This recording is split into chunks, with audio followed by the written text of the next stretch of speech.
Gjatë prezantimit të projekt buxhetit 2026 në Kuvend, kryeministri Edi Rama përjetoi një moment të tensionuar kur deputetët e opozitës i kthyen kurrizin si shenjë proteste ndaj politikave të qeverisë. Rama reagoi me humor duke ironizuar pjesëmarrësit dhe duke theksuar se preferonte shpinën e tyre sesa fytyrën e tyre. Po edhe ta ankoheni për ligjin e të më ktheni mua kurrizin sikur nuk shkon më burr. Megjithatë, shumë faleminderit për këtë lehtësim që i bëni fjalimit tim, sepse më mirë shpina se fytyra juaj.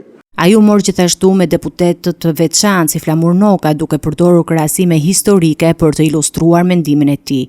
Unë do ta quaja besnik Flamur Noka. Kështu që Niko është jashtëzakonisht larg teje Flamur, as mos e ki merak fare se ty në historinë e Shqipërisë mund të afrohet vetëm Shefqet Peçi, ndërkohë që në historinë e botës i rrot me Lejfenin. Teksa kryeministri fliste, deputetët e opozitës lëshonin ngacmime e akuza për korrupsionin qeveritar. Dua t'i them që po isha në Bruksel, edhe Shqipëria hapi të gjithë kapitujt e negociatave dhe me që më pyete çfarë mendojnë ata për luftën kundër korrupsionit në Shqipëri, po të them që ata mendojnë se si sot korrupsioni nuk është luftuar ndonjëherë në historinë e këtij vendi, sepse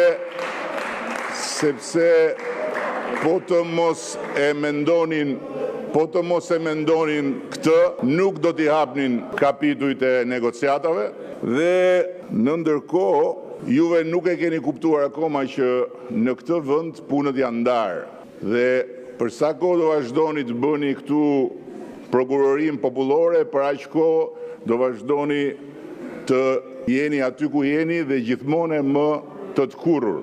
Gjatë fjalës, Rama ju përgjigj akuzave për korrupsion në lidhje me projektet e incineratorëve dhe tunelin e Llogaras, duke i cilësuar të egzageruara dhe të paargumentuara. Për sa i përket tunelit Llogaras, dua të them se ai 50 milionshi është si 450 milionshi i incineratorëve. Natyrisht që sot, pikërisht pse drejtësia është e pavarur, shqiptarët i referohen drejtësisë edhe nuk i referohen atyre që duan të bëjnë prokurorin rrugëve dhe që pastaj kur dalin në rrugë mbeten kashte koqe, siç më thanë se kishin mbetur përpara 1-2 netësh. Kryeministri prezantoi buxhetin si një angazhim financiar afatmesëm për 1.7 miliard eurosh për të rritur mbështetjen për pensionistët. Për herë të parë, theksoi ai, do të aplikohet indeksimi periodik i pagave për administratën publike në çdo 2 javë, një masë që synon përmirësimin e standardit jetësor të punojësve të shtetit.